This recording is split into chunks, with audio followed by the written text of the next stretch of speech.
to another exciting episode of the Number One Comics Podcast. This is the only podcast dedicated to the review and discussion of first issues. I'm your host, Jonah, and with me, as always, is my co-host, Bill. How's it going, Jonah? Doing well, Bill. How are you doing? I'm outstanding. Excellent. Good. I'm super excited. It's probably not going to be a long episode, right? Because we are talking about Night Man. Yes. And there's really not a lot to say about Night Man, but we're going to talk a little bit about Night Man, at least as much as we can, because I love Night Man. I'm a big fan. I think it's like, nostalgia, right? Right. I love the Ultraverse characters. I didn't love the characters at the time. Like, I didn't pay any attention to these guys when they were hitting shelves back in the 90s. But now I love to go back and look at those old and pick up these old comics from time to time. And picked up a series of Night Man not too long ago and dug it. So I was like, we got to talk about this one. So again, we're talking about Night Man, published by Malibu Comics as part of its Ultraverse imprint. Cover date on this was October of 1993. And the price on it was $2.50, which I think that was probably expensive for a comic. That was kind of high for 93, right? Yeah. Like, I think you were probably still paying like $1.50, maybe $1.95. Yeah. I don't know, but I just remember when I saw that, I was like, oh, that seems pricey. Yeah. Which may be why I didn't pay much attention to it as a kid. It's because my dad would probably be like, I'm not buying that for you. Right. Or you got to put down the Punisher and Amazing Spider-Man and I'll get you this. I'm like, no. Yeah, no, probably not. Writer on this was Steve Englehart, and the artist was Derek Robertson.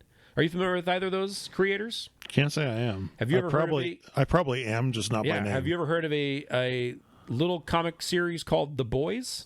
Yes. Derek Robertson is the artist on The Boys. This really? was some of his early work. Oh, wow. Yeah. Okay. So Steve Englehart was a very prolific writer, having written Avengers through much of the 70s. He was a co-creator of Shang-Chi.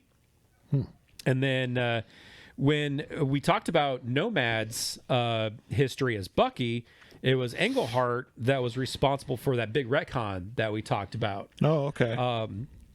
He wrote Justice League as well in the 70s. So, I mean, he's had his hands on like A-list creations and titles, right? Yeah. He's credited as one of the co-creators of the Ultraverse. Nice. Now, Derek Robertson, on the other hand, I mentioned The Boys. He is credited as co-creator and designer on Night Man, which, from what I read, is kind of a sore spot for him, actually. Really? It sounds like Malibu had promised rights in Night Man to Derek, only they turned around and kind of reneged on the deal.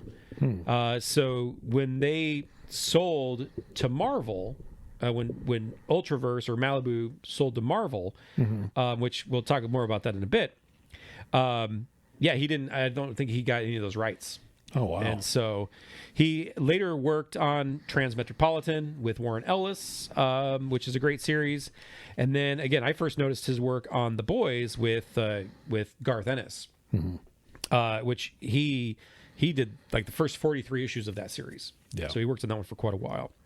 So here's what viewers out there, if you are not familiar with Night Man, here's really what you need to know. And a lot of this is what we learn in this issue, so not really giving any spoilers here. John Domingo, he goes by Johnny Domino. He drops the G for his stage name. He was a professional saxophonist. After a cable car hits his car and is then struck by lightning, which looks like an unfortunate series of events. Yeah, no kidding. But that's kind of how the Strangers in the Ultraverse all got their powers. Like, all these people on this cable car got powers that way, and they became the Strangers, I think was their team name. Yeah. And then he's kind of in his own car, he gets struck by lightning, and then he basically just has like bad eyesight. So anyway, more on that. He gets transformed into an Ultra. That's what they call their superhumans in the Ultraverse world, is they're called Ultras. He gains the ability to hear evil thoughts of those around him. So it's not just bad vision. He also gets to hear people's horrible thoughts, which also sounds really terrible. Yeah. His eyes, when this accident happens, they're like permanently dilated, which gives him exceptional night vision. Now, I was at the eye doctor like last week, and I had my eyes dilated, and it was miserable. I couldn't see email or text messages for like 4 or 5 hours afterwards. Yeah. I was useless. So how this guy's reading notes as a saxophonist? Nah, I don't know about that. Yeah. Anyway, comic book problems, I guess. It's with these newfound abilities that he becomes the Night Man. Now, Johnny Domino does appear in Strangers #1. I think that was his actual first appearance. But it's in this issue that he first appears as Night Man. So let's talk about it, and we're going to start with the cover.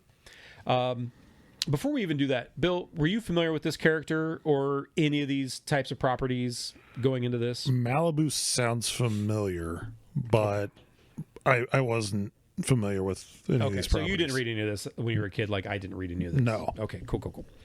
All right, on the cover, we've got the Nightman himself. He's perched on a rooftop, his hair and his cape flowing in the cool evening breeze. There's a giant full moon behind him. I love this cover. Like, he just looks dope on this cover. This is a great cover. Inside the issue, on our first page, we've got the Nightman leaping through the night sky. He's clad in all black with red goggles, and he's dropping in on some burglars on a rooftop.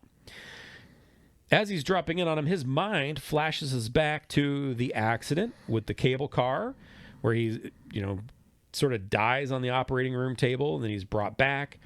We see him kind of recovering, and then he's being back out on the street. In a flashback, we see again our character Johnny Domino. We see him leaving the hospital. We learn that he's got a chunk of metal still embedded in his brain, and his eyes are permanently dilated, so he'll have to wear sunglasses in the daylight for the rest of his life. As he walks down the street, he passes a man, and he hears, "Saturday night she dies," slowly, screaming. At first thought, he thinks he heard it spoken out loud, but no one else around him reacts to it. This is when he realizes that he heard the man's thoughts. Questioning his own sanity, John follows the man.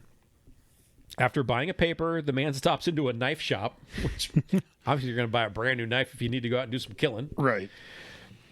John tries to tell the cops on the street what he heard, and he even introduces himself to them saying, "I'm Johnny Domino. I blow saxophone. Maybe you heard of me." The cops don't believe him, and he continues to follow the man. As an aside, I want to start introducing to myself as people that way, just to gauge their reaction. Yeah. I'm Jonah. I need a cool last name, though, because my last name is not cool. I'm Jonah Domino. I blow saxophone. Maybe you've heard of me. Maybe you heard of me. I haven't blown a saxophone in years, by the way. No. Anyway, I digress. After the knife shop and Johnny talks to the cops, they don't believe him, so he continues to follow the man. The man goes to a beachside restaurant. He hits on a waitress, introducing himself as Victor Omar. Johnny watches from the bushes nearby as Victor's flirting with this young waitress. Johnny tries to get closer, but he gives himself away. So the guy kind of catches out that he's being spied on. Johnny runs off, and the guy actually chases him. Johnny hops into a cab and tears out of the way before the man can catch up. Now Johnny thinks that he's safe at this point. In his apartment that evening, he's contemplating his current quandary. Maybe he is crazy. Why did he turn tail and run? And what's one more murder in America? He's just a jazz musician. ... Before he can finish that thought, a bullet blows out his window. Johnny dives behind his couch and pulls the plug on the lights. He realizes that maybe he's not crazy after all. We find ourselves back on the rooftop from the very first scene. And he's essentially saying to himself, tomorrow night he stops a murder, but tonight he needs to learn what he's made of. So he's dropping in on these burglars. He shoots one of them in the hand. The other one rushes him and hits him, which causes Nightman to drop his pistol that he was carrying. He recalls his martial arts training, and Nightman kicks the dude off the rooftop.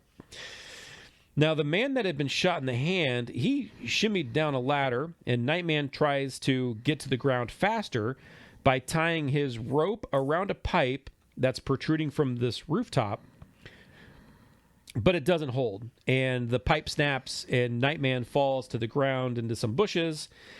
He does manage to get to his feet, and, and he spots the injured criminal kind of hiding in the shadows.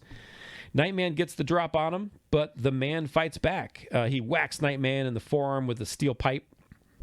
As the burglar tries to swing again, he gets a jump kick right to the face. Nightman can't hang around for too long, though, as the cops show up, and he runs off. The following day, it's a Saturday, our hero is scoping out the waitress he believes is the killer's target, and her name is Ginger. She's waiting on him and reveals that she recognizes him and even owns 6 of his CDs. The two strike up a conversation, and he catches a woman seating alone at another table who's kind of eyeballing him, and this doesn't go unnoticed by Ginger either. Anyway, Johnny asks her out, but she says that she's already got a date for that evening, but maybe another time. After meeting Ginger at the restaurant, Johnny buys a motorcycle, and then he goes to visit his dad, who is working security at an old, worn-down amusement park. If my car hit a cable car and was then struck by lightning, I don't know that I would immediately go out and buy a motorcycle. No, probably not. No. I mean, I would probably never use any kind of public transportation or personal transportation ever again. I would walk everywhere. Yeah. So, anyway. He buys the motorcycle. He goes to visit his dad, who's working, like I said, security at an old, worn-down amusement park. So Johnny and his dad, they catch up. His dad still sounds really just like a dad. In this conversation, we learn that Johnny had been taking Aikido since he was 5, which is why he knows how to jump kick a guy in the face. A man in a suit named Mr. Peters interrupts their conversation. Now, Mr. Peters isn't welcome there and claims that he'll just have to buy the place then. Sounds like the old park is standing in the way of some sort of, West Coast estate that he wants to build. Russell Peters is the guy's name. He saunters off. Johnny and his dad call him a scuzzwipe. You ever heard that term? I haven't. We got to bring that back. I don't know what a scuzzwipe is either. 2 terms from the books we've covered the last few weeks that we really need to bring back. Scuzzwipe and what was the one from Nomad? Oh, man. Anyway, it'll come to me. It'll come to me. Jack something. Yeah. Can't remember. All right, we'll figure it out. Yeah. Anyway, we'll have to have Josh just while his dad heads out to make his rounds at the amusement park, Johnny steals his dad's security codes off of his work computer so that he can log in at home later that evening and run a police check on Victor Omar, which he does, and Victor Omar is listed as a missing person. It's curious. Finally, it's Saturday night, and based on what he'd learned the night before against the robbers, he's made some changes or some modifications to his suit, to his costume. He's going with an open cowl so that he can let those golden locks flow. He's got 2 different kinds of infrared lenses. A small regular one, and then a telephoto lens that would allow him to see, I'm assuming, further distances, right? Mm-hmm. And then he also, let's not forget, he's got some pads. He needs pads so that he's not getting whacked in the forearms with steel pipes any longer. He's ready, and he's already staking out the back exit to Ginger's restaurant workplace. Ginger steps out, and Nightman warns her. He says, go back inside, and that she's in danger. But suddenly, he can feel it. He can feel the evil. And now, he's the one in danger. Because Ginger isn't Ginger, but rather, it's the killer with a huge set of breasts and really hairy legs. And this is all in like one nightmare-inducing image that we see this. And the villain calls himself Death Mask. Death Mask attacks Nightman, and in the process of fighting him, Nightman goes over a cliff. Because like we talked about with Nomad, there's always a cliff. Yep. Nightman hits the ground. Next to him is Ginger's body, and her face is gone. It's been completely cut off. And next to her body is Victor Omar's face. So this killer kills somebody, takes their face, and then kind of assumes their identity. Assumes their identity for what purpose I don't know, and then kills it anyway. Nightman hears a boat to a motor startup, or a motor to a boat rather startup, and he sees that Death Mask is getting away. So Nightman requisitions another boat to chase us after him. He catches up with the boat and crashes into it. Death Mask is no longer wearing Ginger's face. It's just a regular mask that he has on. And he says some really crazy nonsense as they fight. Nightman uses his new pads to block a knife attack. Death Mask tries to stab Nightman, yelling that he's going to wear his face next. But Nightman maneuvers, so Death Mask ends up stabbing himself in the arm. The psycho killer then gets knocked out of the boat and into the sea. He gets dragged under the water by a shark.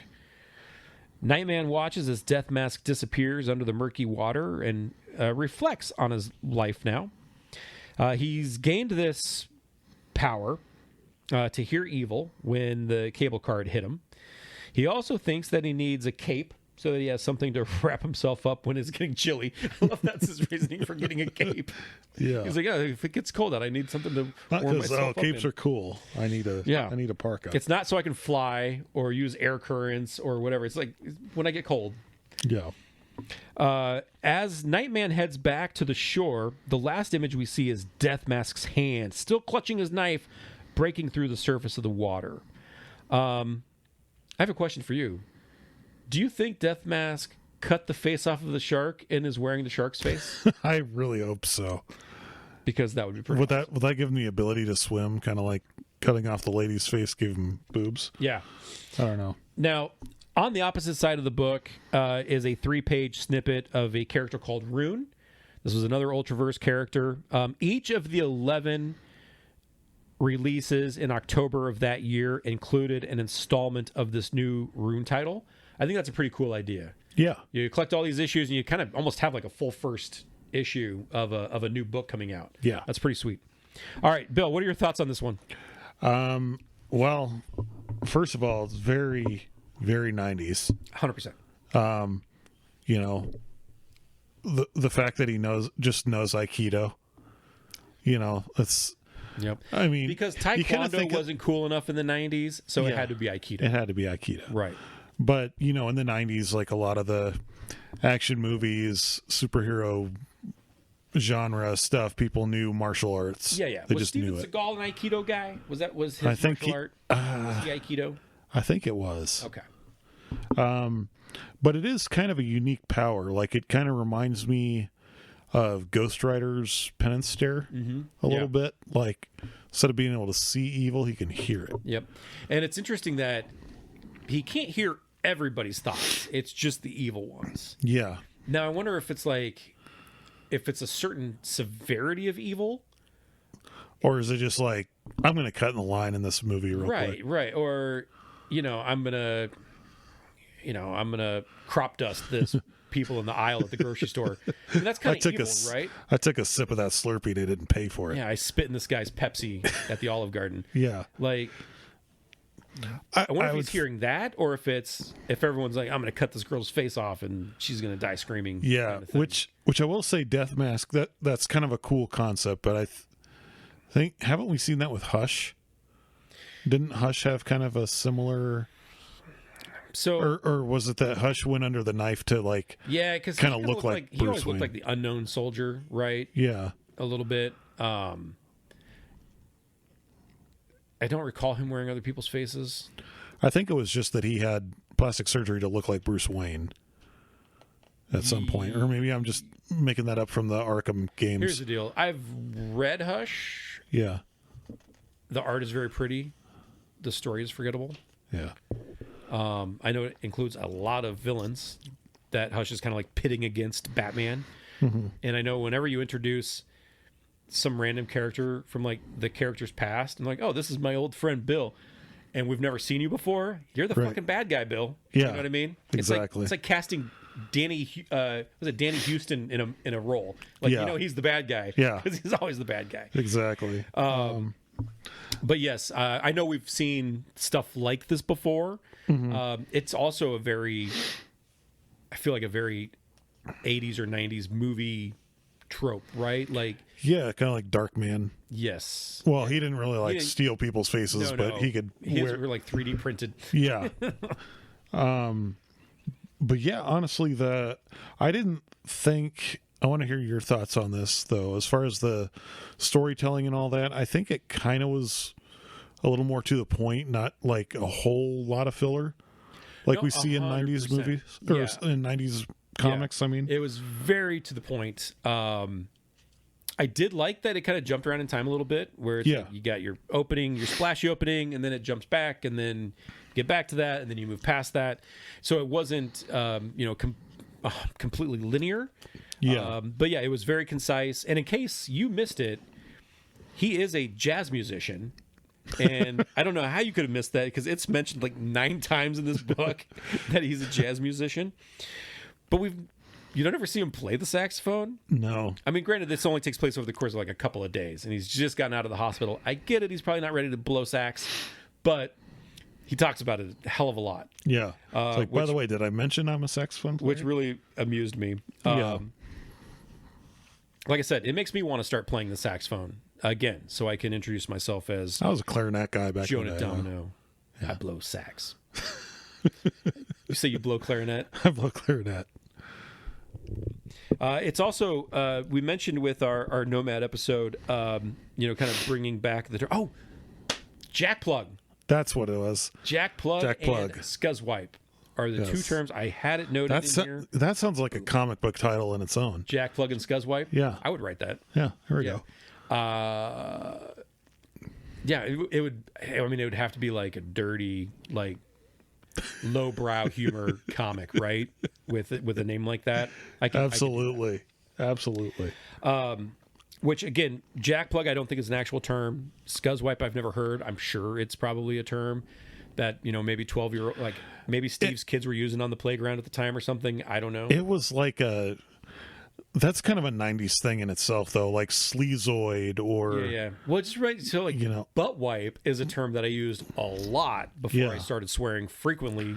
Which this book came out. What year did this come out? 93. Yeah, I was 13 in 93. I was probably already swearing by 93, like relentlessly. I was no longer using butt wipe. I'd moved up in the world. Right. This issue does a good job of introducing us to the character. Yeah. And again, you get kind of a real snippet of what happened to him. It even happens in a different book entirely. And so, it does again. We quickly learn what happened, how he got his powers, what those powers are. We learn about his personal life. We meet his family. ... One thing that this does that I don't remember if it was already a trope at the time, or I know it's become that. And you think of like, especially like long form storytelling, like season 1 of Daredevil, right? Yeah. He's got one costume on, but it's not the costume you want to see. And then he's got to make some changes to it. And then by the end, he's in his costume. Yeah. And this, he's getting there. Like his first costume's different. It's not what you see on the cover. Even his last costume's not what you see on the cover. Right. Because he's got that cape on the cover to keep himself warm at night. Right. And so I don't know. I don't know if it's because of things like Daredevil, where I like pay attention to that now. But this is the first time I've noticed it in a comic book. Yeah. I don't remember seeing it in a comic book specifically. Right. I remember seeing it. Probably the closest thing in the 90s I remember is like Mask of the Phantasm. Okay. Where we see Batman when he's first starting out. He has like the kind of like Daredevil. Right. He has like the bandana with the eye holes cut out of it and stuff like that. But so what was next for Nightman? Oh, Jonah? man. Well, here's the deal. Not a lot. One thing I do want to mention before I do that, and I just want to touch on how this is very much, for me, it does this kind of like 180 a little bit with the reveal of Death Mask. Because everything is like kind of like funny to me. And then all of a sudden you've got even like Death Mask when he first reveals himself. And again, he's like this tall, busty, hairy ass legs, and he's wearing this woman's face. Even that, I was kind of like, that's like funny. And then when like Nightman goes over the cliff, and then you got like Ginger with no face, I'm like, oh, I did not see that coming. Yeah. And that kind of like turned it on its head for me a little bit, where I was like, it was no longer as funny as I thought it was. It then became funny again. Yeah. But it was just this weird piece in there, but I liked that. I liked that it was in there, and it caught me off guard. I did. Where I was like, I did not expect much to see so. this faceless woman laying here. Well, yeah. I think up until that point, it was kind of not really campy. I don't want to use campy because that reminds me of like the 60s Batman. Yeah. You know, but I don't know. You kind of get that like, I don't know what the trope is called, but you kind of have that like, oh, happy-go-lucky right kind of teenager, you know, guy in his like early I like 30s kind of thing. I like when things do that to me. Like, okay, here's a weird example that's not a comic book. Have you ever seen the movie Donkey Punch? I haven't. Based on your giggle, you know what a donkey punch is. Yes. Okay. Watch Donkey Punch. Okay. Because this movie starts out one way, and then within a instant, it completely does a 180, and all of a sudden you're watching a different movie. Oh, wow. But it's really good. Okay, I'll have to check this out. Yeah. And I don't want to give any spoilers on it because it's worth watching. But I remember watching it like for the first time, and I was like, man, what is this? Right? Right.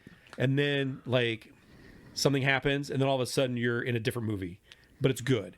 And that was kind of like what I get from this a little bit, where it's like I'm in one book and then something happens and I feel like I'm in a different book all of a sudden, but in a good way, not a bad way. Okay. But yeah, it's called Donkey Punch. All right. I got it saved on my kids, IMDb wish list. If you don't know what that is, Google it or ask your parents. Urban Dictionary is a great resource. Right. All right, let's talk about what came next for Nightman. So Nightman, this initial run lasted 23 issues. Okay. So almost 2 years. Yeah, that's not bad. While there was a second series that was launched shortly after, that only ran 5 issues. Okay. Aside from those, all 2 brief runs, there was a crossover with Wolverine. And yep. That was in a one-shot, I believe. And then there was a 3-issue miniseries with Gambit. Wow. So he crossed over with a couple of the X-Men characters. Huh. Okay. I have not had a chance to read or find those yet, but I would like to because they sound kind of cool. Yeah. In 1994, Marvel purchased Malibu. Okay. And really, it's been reported that it was really all to acquire Malibu's in-house coloring studio. Mm-hmm. That's what the whole sale was for. Ultraverse became Marvel's Earth 93060, compared to the 616. Right. Crossovers between the characters of the 2 universes began, but then Marvel ultimately, ended the Ultraverse in 1997. And they really haven't been seen since. Yeah. In 2003, so again, this is going back more than 20 years, right? Yeah. Steve Englehart was tasked with reviving the Ultraverse, but then Marvel ultimately changed their mind. So nothing ended up happening with it. Mm-hmm. There was a quote from former editor-in-chief Joe Quesada, and senior, he was also or I guess he's one of the editors now, but he was a senior VP of publishing, Tom Brevoort. They indicated that it's very highly unlikely we will ever again see these characters, which really I think that's a shame. Yeah. Because I enjoyed the Ultraverse. I enjoyed the characters and the comics. I think they fit in well with Marvel characters. I mean, you could easily see... I mean, Nightman lives in, San Francisco, right? Or I'm assuming it's San Francisco, I believe. Yeah. But you could see him, teaming up with Daredevil or a She-Hulk or any number of other Marvel characters, and it would be pretty seamless. Yeah. Now, outside of comics, Nightman did appear in an episode of the Ultraverse cartoon, which I think I watched a few episodes of that, but it's been a long time. I got the toy line. I actually have a Nightman toy. Oh, I should have brought it. It's kind of cool, but it's packed away right now. Anyway, there was also a live-action Nightman television series. was it really? Yeah, and I remember watching maybe a few episodes of that, but it wasn't close enough to the comic book for me that I was just like, I wasn't really interested in it. Which was kind of another trope of the 90s. Yeah. Now, here's what I didn't know, though. That series ran for 44 episodes. That's Wow. Episodes. It ran for more episodes than the comic book did. That's crazy. I know. I don't know if it's streaming on anything, but it might be worth going back and revisiting. Yeah. Like I said, I remember the TV show, but I think I maybe saw like one or two. So anyway, final thoughts, Bill? I don't know if it was enough to hook me in to want to read more. I might read like the next couple issues just to see what happened to Death Mask. Yeah, I'm assuming he makes a. Here's the deal. I have the series and I've started it, but I haven't. I don't think I've seen Death Mask return yet. I've only read a few of the issues. Right. I need to get back to it. But like you said, it was one of those where like I bought this as a collection, and I read the first episode, and I was like, all right. I mean, it is what it is. You know? But he is a cool character, and I really should give him more due. I should go back and read more of that stuff. So apparently, according to IMDb, both Nightman and Donkey Punch are streaming on Plex. What is Plex? It's another one of those. Is that a free one? Like free ones, yeah. All right. With advertisements? Yeah, it's on Tubi also. All right. So Nightman is? Yeah. Oh shit! I'm watching Nightman. There you go. I'm gonna start it tonight. I'm gonna finish rereading. I'm gonna finish reading my Nightman comics, and I'm gonna watch. So for context, we're recording this on a Monday night, and tomorrow night I think we're both not together, but I think both of us are going to see Thunderbolts. Yeah. So maybe we should do a Nightman review. I'm all about it at some point. Yeah, at least review the pilot. Yeah. All right, cool. Yeah, I'm all about it. I'm with you. I enjoyed the first issue. I will continue reading it. I don't know if I was buying this off the rack, if I'd have been like, yeah, I'll pick up the next one. Well, and that's the thing too, is it was probably Wizard again that I heard of Malibu. Yeah. But I never heard of the Ultraverse before I picked this up. I mean, one thing you would have never. I don't recall ever seeing a Malibu character on a cover of Wizard magazine. I don't either.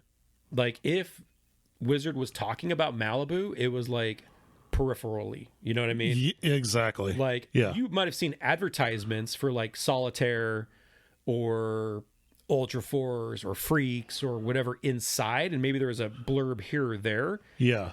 Especially when you got somebody of like Steve Englehart's caliber as a creator on them. Yeah. But you would have never seen a Nightman cover or any of those. Well, and going to comic book shops back in the day too was kind of like DC Marvel. Like there was kind of that tunnel vision until Image came along. Malibu, Valiant, a lot of that stuff was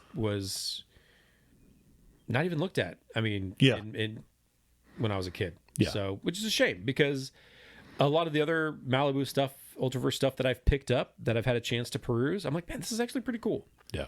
And then Nightman's one of those too. So I've got that complete run, and I'm sure we'll do some other Malibu characters here or there because there are some fun things about them. So, yeah. So I guess those are my final thoughts on it. Check it out. Judge for yourself if you want to get. I think I bought that entire run for like $20 on eBay. Yeah. So it can be had really cheaply. So, and I'm interested to check out the TV show, which I can watch for free on Tubi, and that sounds like worth the money. Yeah, definitely. All right, well, that's going to do it for another episode. Again, this is the #1 comics podcast. Be sure to like, subscribe, and share. Correct. You jackrabbits. No, jack plugs. You jack plugs and I don't know sleaze wipes. We're probably saying something really, really inappropriate. It could be. Ignorance is bliss. Yeah. And yeah, follow us on Facebook. We're part of the Field of Geeks network. So on podcasts or on YouTube, just look up Field of Geeks.